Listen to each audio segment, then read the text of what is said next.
Welcome to the AI.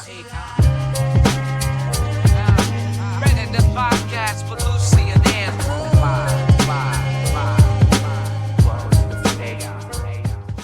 Welcome to the AI Readiness podcast with Lucy and Andrew. I'm Andrew, that's Lucy, and Rich is our producer. Rich. Hello, everybody. Could you're here to keep us on track, but also could you do us a favour? If we get lost in technical language or if we lose our way with whimsy, can you just keep us on track? Yeah, I'll make sure I check in and let you know. To shout out bananas. Brilliant. Bananas. So welcome then to the AI Readiness podcast. Lucy, who exactly are you and what are your credentials to be talking about this stuff? What you want to know, my background, my career, where I've been working, that kind of jazz? Who am you? Who am you? Right. Well, it's funny, over the 25 years I've been working since university, I actually started my working life for a software company. Came through the dot-com boom, which was all very exciting, and then very rapidly through the dot-com crash. I guess I'm really lucky to have had a huge and wide range of work experience from FMCG, brand marketing, management, third sector charity, most kind of the lengthy career element, I guess, was with a global trade show organizer, and I worked my way up to the marketing director and head of strategy. And I think it was during that I developed a huge passion for creating products, and combine that then with my 4 years working with executive teams and people and culture to develop leadership development programs and culture and capability kind of strategy, that I've kind of found my place. And when AI came along, I thought I need to be involved in that because I can see how that is going to be a fundamental performance driver. Yeah, that we experienced that moment at the same time, right? So my background, I was a broadcaster for a bit. Hope that the sort of breakfast show cheesiness doesn't come over in this podcast. I sort of secretly hope it does.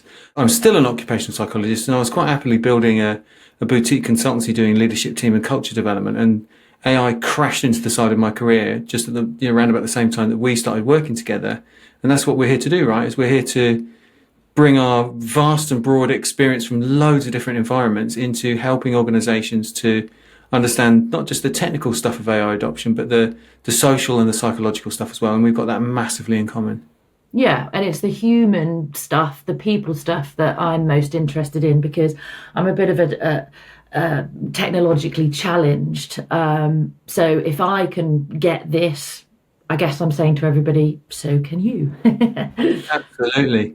And so what I like about our relationship is you kind of keep me in check. So I go, but it's this, it's that, and the other. And you're like, can you please explain that in a really I will straightforward say that is just a noise. No one will get it, and it doesn't know what's the relevance.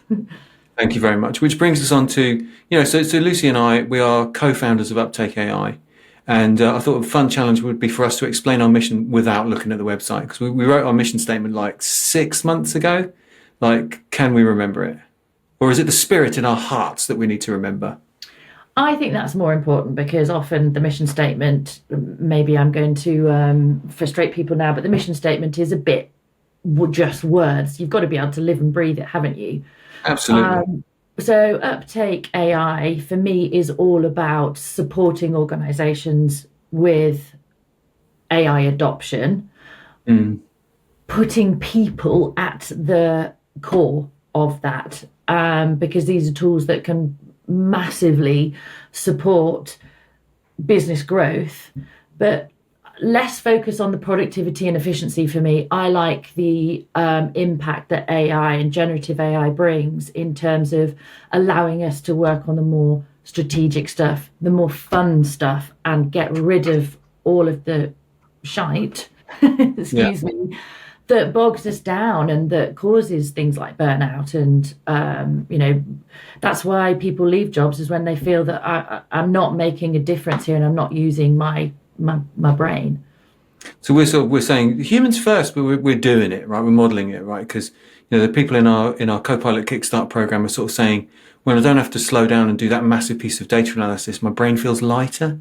So we're sort of, so that person's having a better experience of work, and that's what we're delighted to be helping with. And that's our mission, right? Is to help people have a better experience at work by being more productive, more innovative, more efficient, and just, doing the stuff they really want to do.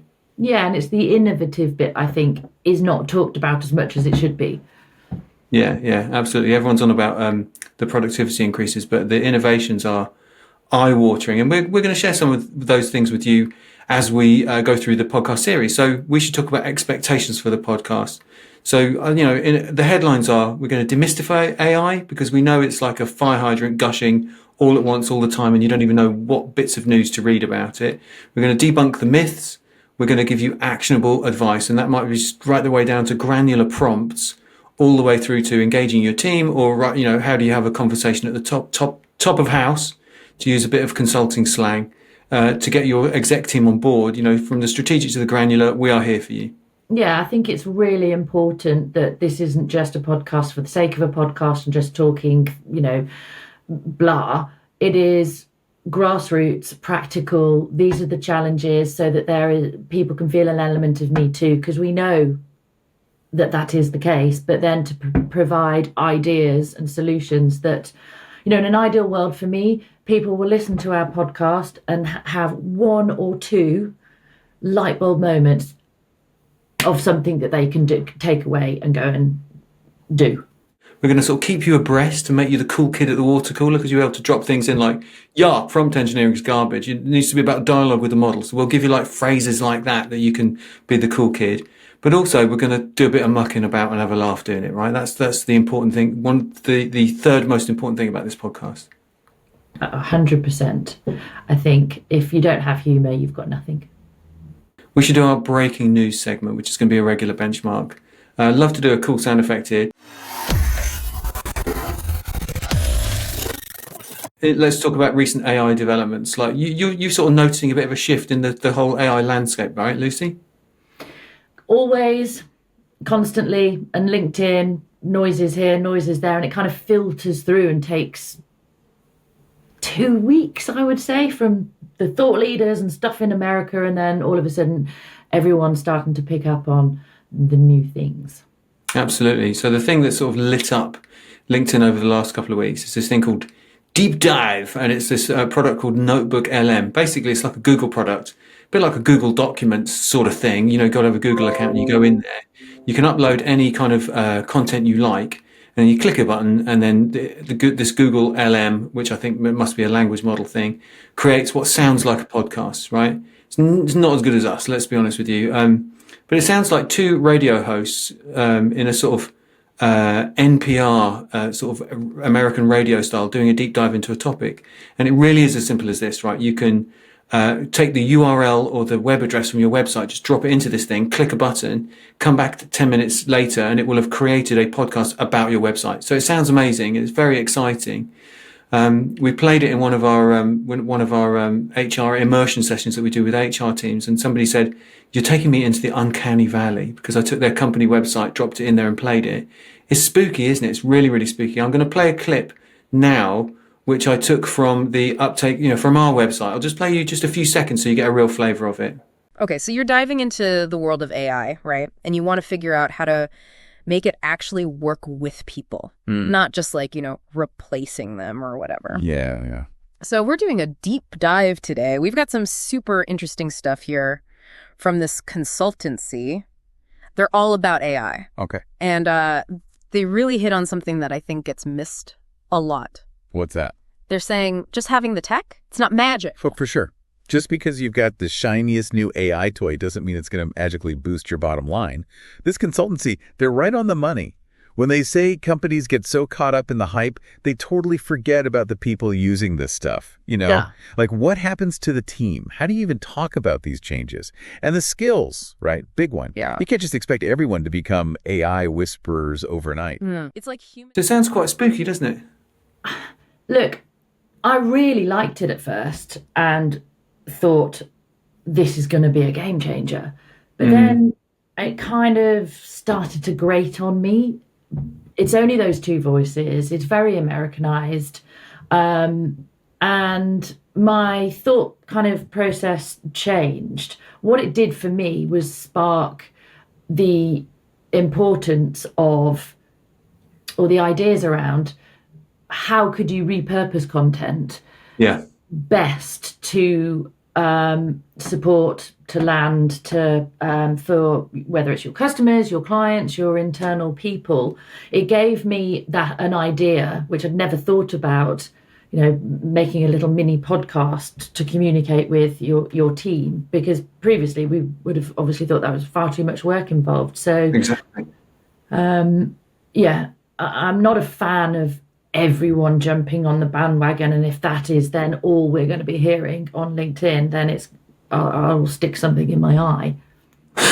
What would you stick in your eye? I'm just curious about that. Just a pen. So I've got the same take as you, right? So, and this is what you'll always get from us, dear listener. Like, we're not just going to share the news. We'll give you our take, because we're doing this all the time, every day. So we're hopefully our take is going to be useful to you. And so I'm with Lucy on this. So I'm an ex-broadcaster, and I looked at that thing and I was like, brilliant, you could create broadcast quality content and share it with thousands. But then what happens if everybody does that? Then the internet gets flooded with this exact same sounding podcast that everybody knows is AI generated, and it's subscribing to the model, which I hear a lot, which is garbage in, garbage out. We don't want garbage in, garbage out. But if you're at a planning application meeting for your local village and you want to make the minutes easily accessible for 20 people who live in your village, as a micro broadcast, brilliant. So to help people consume information easily, but in a kind of under the radar way where you're not pumping it out publicly, I think it's an amazing tool, and it's got really good legs. And you think they're going to develop it with different voices. Yeah, I mean, I think it's worth keeping an eye on tools like that, because it would be a game changer for me if people could then record their own voices. So it's reading the information from the website, or maybe it's a newsletter, as you said, or maybe it's a summary of a report, or, after perhaps a leadership development program, it's the summary of some of the key takeaways in the relevant tones. It will just be more authentic. Yeah, absolutely. I think, the last thing that I'd say about it is there's an inclusion point, right? So let's say somebody's partially sighted, you can easily send them something easy to consume. Or, if you're an ADHDer like me, so if you send me a document that's more than one page, my eyes actually start bleeding, like literally. I have to mop them with a towel. So I would just love easy to consume stuff. And don't forget different languages as well. I think, again, it sparks ideas of, could you be using technology like this through your website so people can read different segments in different languages? Yeah, absolutely. So we love Notebook LM, we love the deep dive, but use it sensibly, folks. I think that's our message, right? Any other news to chuck in the hopper? We should keep it simple, I suppose. Yeah, I'm not going to focus on any of the products. They're always something new to talk about, but on this one. But the thing that's just made me chuckle is in the last, I would say, 10 days, I've just noticed a shift in LinkedIn posts and comments coming from the States, in theory, ahead of the AI curve, only now talking about the importance or the impact of the likes of generative AI on culture in an organization, and how you can't throw it out there and expect everyone to have picked it right up and to be massive super workers straight away. And there's even been some funny adverts and cartoons about Copilot. We've given Copilot to all our people. Why aren't they using it? And I'm like, hello. It's psychosocial. We've been talking about this and the importance of a plan to include culture and capability and skills for months and months and months and months. Exactly, but nobody's been listening. But now they're starting to listen. But because we're doing it, because we're running immersion sessions with people and we're helping people to use the tools, we hear the stuff like, I've written something, but I don't want to send it out because it's not authentically me. That's a performance inhibitor, right? But you know why? It's because you throw Copilot out and expect people just automatically understand how to use it, and they're going to be a one prompt person. and say, write me a report on X, go. I call that using AI to cheat, which serves its purpose at times, but none of that piece of work is going to be authentic, is going to be your thinking, is going to be your tone, of course. So you can understand why people would fear that. Yeah, absolutely. So, we strongly recommend, and we are appreciative of the sort of the wave that's coming over from America, which is, you got to remember like the human process of adapting and adopting these tools. Yeah, I mean, it made me chuckle, but it's great because it'll just be more noise, more voice, which just supports, what we advocate for, which is Absolutely. that AI doesn't just sit in the realms of IT. It isn't just about technology. It isn't just about automating and building machines. Let's focus on the impact and our people. But the strategic lesson is, right, you might be tempted to go, let's just buy 5,000 Copilot licenses, dish them out and see what happens in 6 months' time. You're losing 6 months because if you ain't doing this stuff properly, you're just going to go, oh, why are we buying the licenses? Because nobody's, we're not getting the uptake that we wanted. So, be more proactive, be more on it, be more American, be like the new wave. Conversations in the field. This is a regular feature from our working lives. We thought we'd take some of our client and practice conversations and sort of bring them to you because it will help you to understand what people are really talking about in HR teams and leadership teams and teams across organizations. So Lucy, you had a nice moment in one of our Copilot Kickstart workshops. I'm in the field. I really did, and it just resonated with me. And I've actually sent the CEO of it was a financial planning organization that we were working with, who reached out and asked us to support his entire team, who he'd recently gifted a Copilot license, and he wanted to make sure that people were using it correctly, safely, and to their best ability.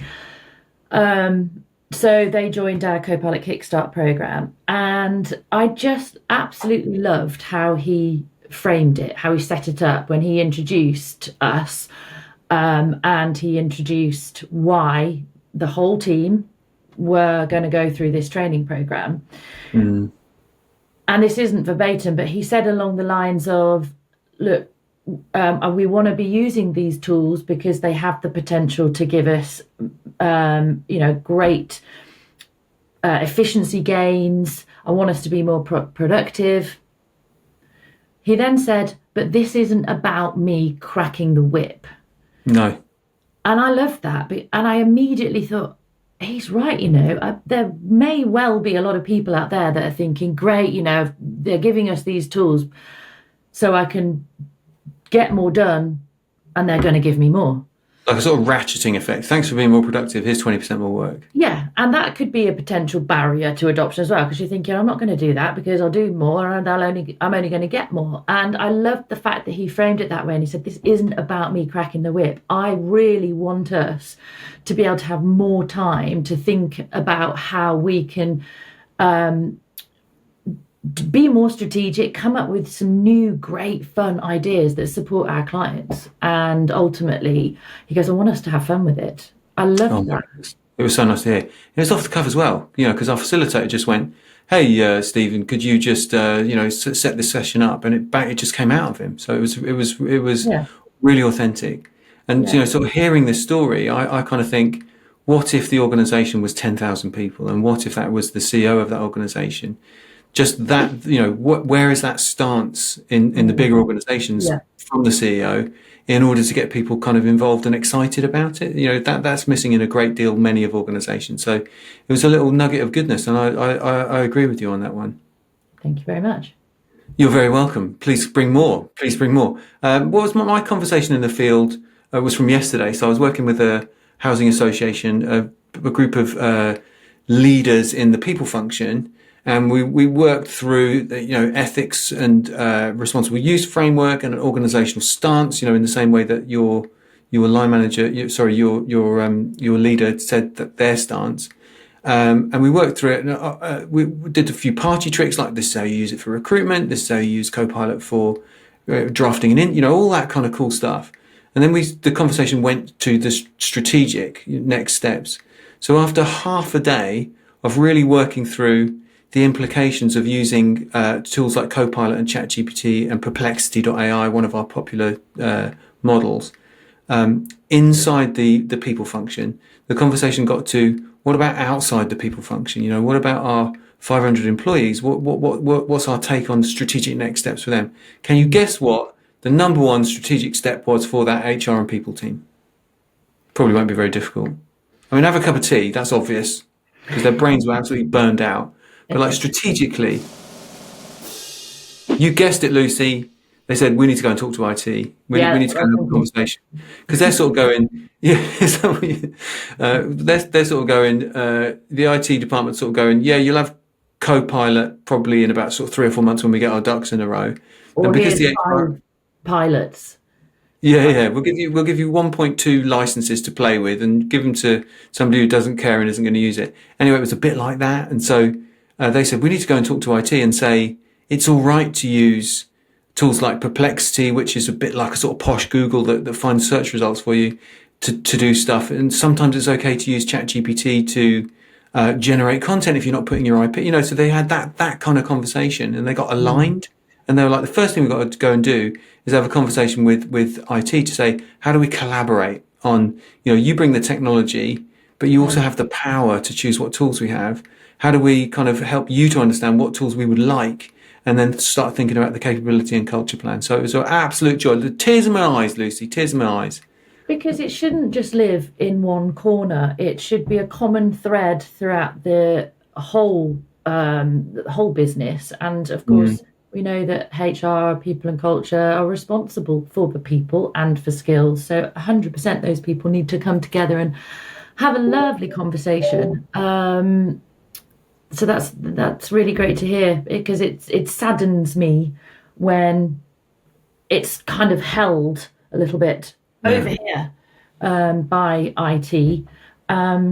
So if we can encourage that and encourage conversations so that people can make the best use. I like to say train and trust. Yeah.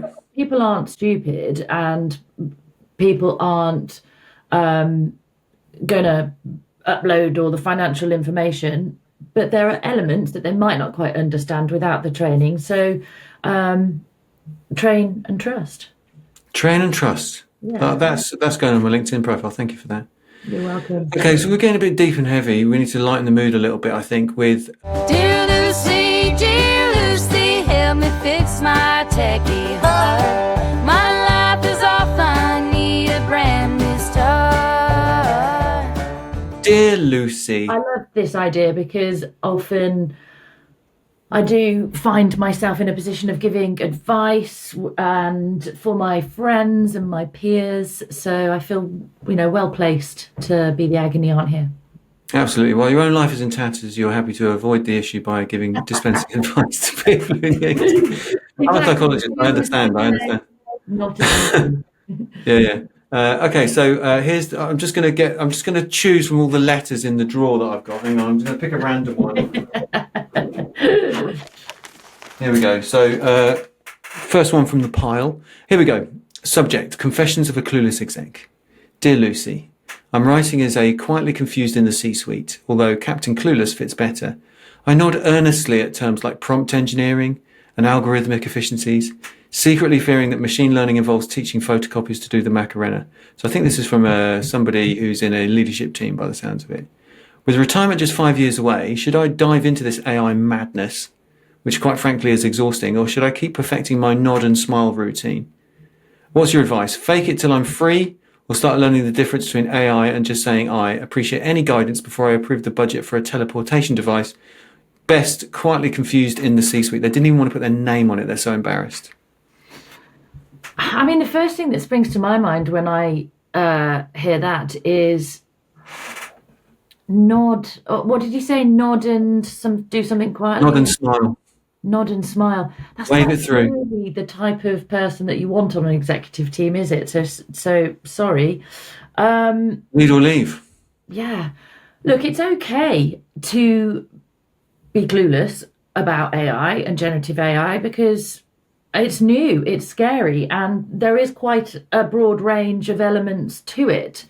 So why should we feel ashamed? And it comes down to the leadership team that he's on in terms of how psychologically safe is it to put your hand up and say, I don't understand. Yeah. Well, I've been on some leadership teams where that's actually really difficult. Yeah. The psychological safety, we know, is one of the hallmarks of a good AI adoption organization. So if you ain't feeling safe to say, hang on a minute, what's all this about? Yeah. Then, what's your recommendation? But I do think it would be short-sighted not to get involved, if that's the ultimate question here. And 5 years until retirement, we know through our immersion programs, when people go away and build bots and come back in our action learning sets to debrief what they've done, often the examples are not all related to the work environment. We've had people that have come up with building a bot that provides a weekly meal planner based on what's in their cupboard, in their fridge. Building a new story time book for the children, making it an interactive process. This, and the relevance of that for other people listening is, as we always say, Andrew, in our sessions, keep the inspiration but discard the detail. So Have a go. If you could take a picture of something and then ask it to produce something, what else could you take a picture of and ask it to produce something? But my point for Mr. Dear Gentleman is give it a go, because you may well find, well, you will find that it becomes really useful in everyday life. I thought you were very, very, very kind of gentle and considered in your approach. Permission to add a slightly harder edge. Yeah, go for it. If you're a leader and you haven't got a clue what this is all about, get a clue, because your people are depending on you. Lead or leave, and you're losing competitive advantage. So you need to figure it out, and that means just get your phone out, put Copilot on it, put ChatGPT on it, and as Lucy said, start having a go. You can't. There's no excuse. And 5 years is a long time, right? It's about creating an AI first mindset and ask the question, I wonder if, could it do this? And if you don't know, ask. Can Absolutely.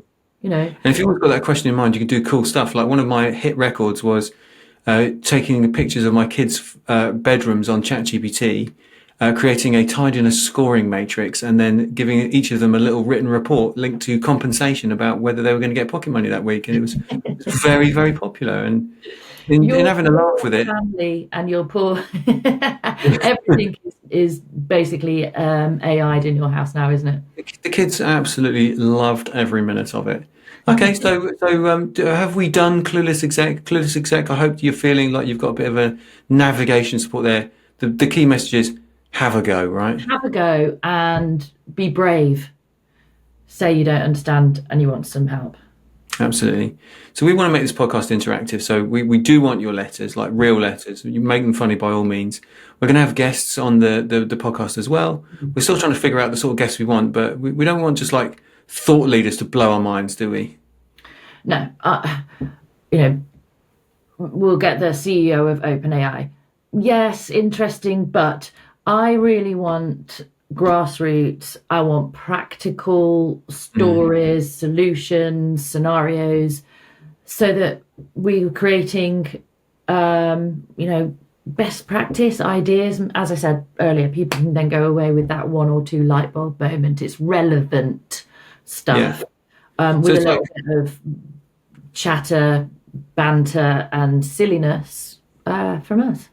Absolutely. So we're talking like chief information officers who are doing it, who are collaborating well with HR in order to drive the culture, or consultants who are sort of like, hearing the sort of current key questions that people teams and leadership teams are asking about this stuff. So we'll try and get guests in who are, as amazing as we are. I mean, they're never going to be as amazing as we are, but, we'll do our best. But we want to keep it practical and keep it relevant for you, rather than that sort of 5 years ahead sort of, robots coming to kill us sort of thing.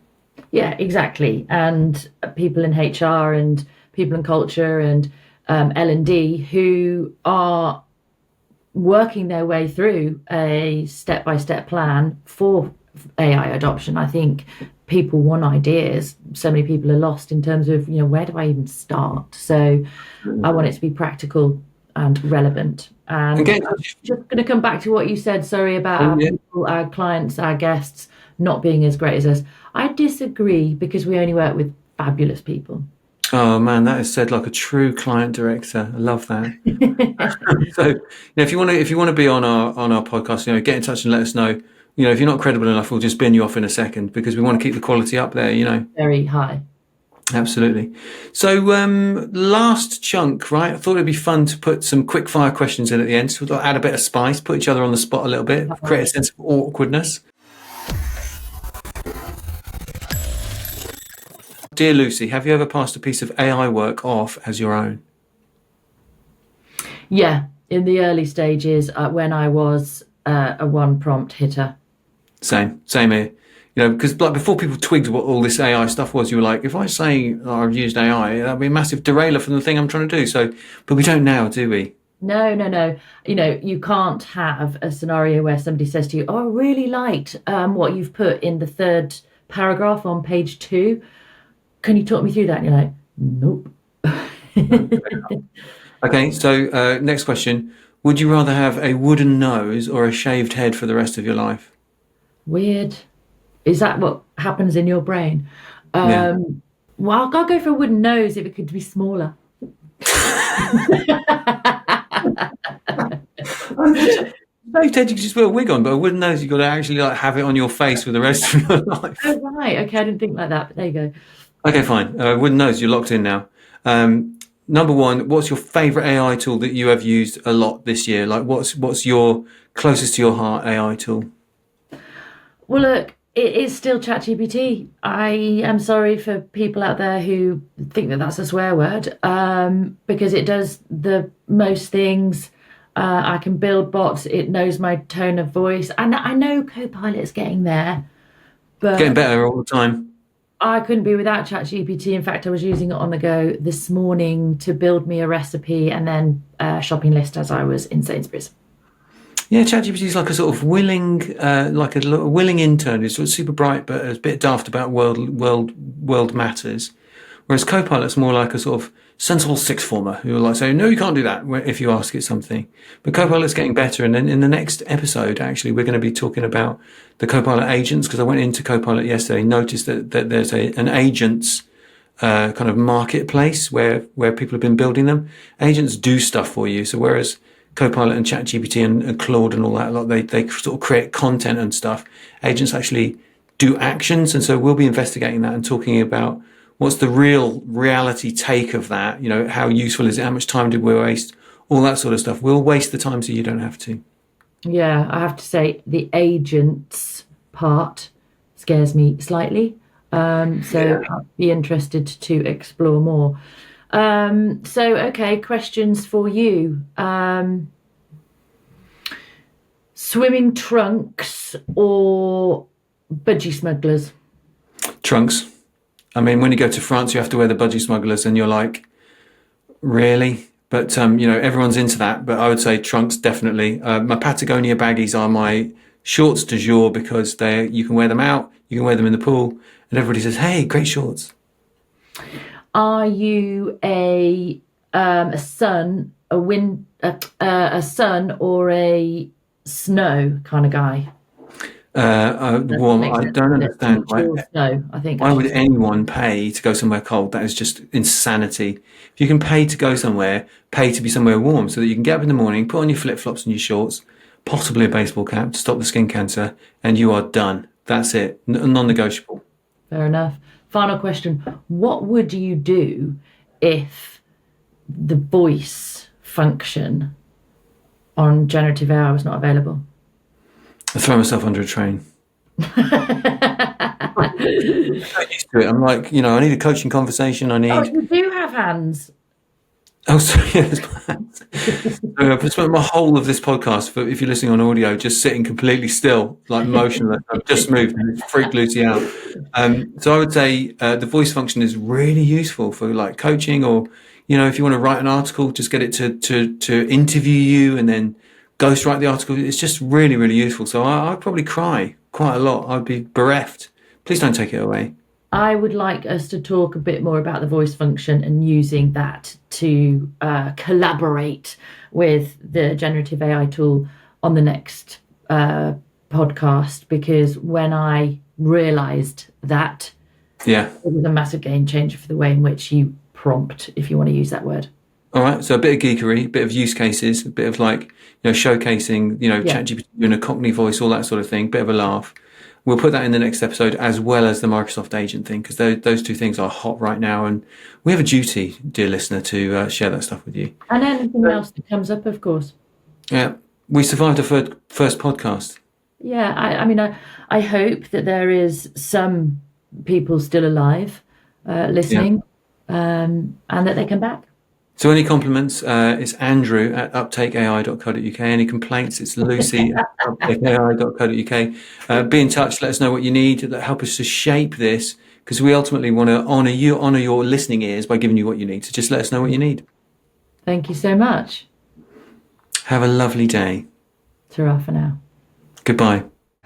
Welcome to the AI. Readiness podcast,